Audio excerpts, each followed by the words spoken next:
Harriet had a dream one night in which the Lord warned her that her parents were going to be sold and taken into the deep, deep South, where slavery was the most brutal. He told her that they would not be able to survive and that she must go at once to save them. Next morning, Harriet went to the Anti-Slavery Society to ask for the money to make the journey south. She was greeted warmly by the leadership, taken into the inner office and listened to attentively. After she finished telling her story and telling about her dream, the leader said, "Harriet, I wish we could help you. You know, we've always tried to support you in your different endeavors, but this time we don't have that amount of money in the coffers. Who told you to come to us?" Harriet said, "God told me. God told me in this dream that if I came here, I would receive all the money that I needed to go south." "Well, Harriet, I'm sorry. But this time, God is wrong." "Oh, no. God is never wrong," she said. "If you don't mind, I'll just take a seat outside your office in the hall. I'll just sit a spell and wait." And so she did. She went out in the hall and she found this old comfortable chair, and she sank down in it and soon fell asleep. As she slept, she heard footsteps coming and going all afternoon. Finally, Harriet woke up. Just as the sun was going down, she started to get up from that old chair, and then she looked down in her lap. There it was. Piles and piles of money.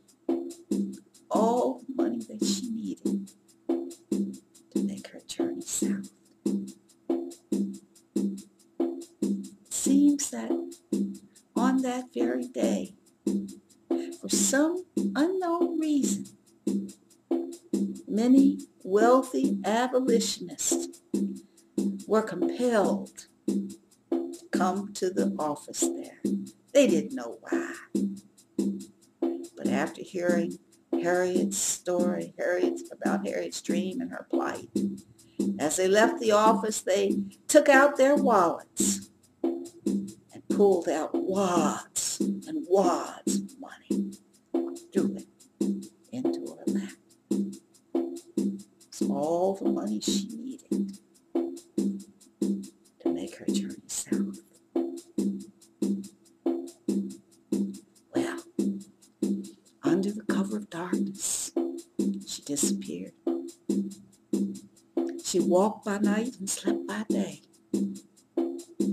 Finally arrived on the doorstep of her parents' slave cabin many weeks later. She heard her mama crying. And she had gotten there in just the nick of time, because just as the Lord had revealed in her dream, the very next day, parents were going to be sold on the auction block. Harriet went inside and comforted her mother and father, told them she was there to take them north.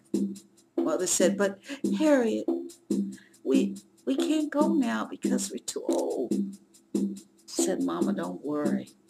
You and Daddy just get your little meager belongings together and I'll be right back. With that,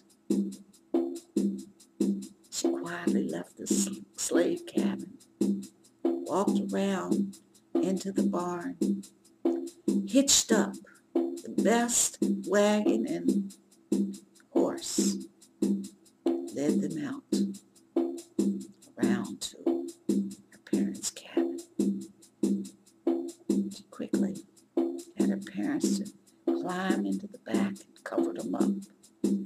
She got up on the buckboard and with a mighty yeah took off, driving them right on across Mason-Dixon line to freedom. They said it was the most daring escape in all the annals of slave history because Harriet was the most wanted slave in all the Southland. She was wanted dead or alive, and yet she was never stopped once. When she arrived in the North with her parents, she sold the wagon and the horse, bought train tickets for her parents and put them on a train and sent them up into Canada, where they lived the rest of their lives free. People ask Harriet, weren't you afraid, Harriet? You know, they said they were going to burn you alive if they caught you. She said, no, I was never afraid because I talks to God and God talks to me. I was never afraid because I only went where the Lord told me to go. He told me to go and save my parents' lives.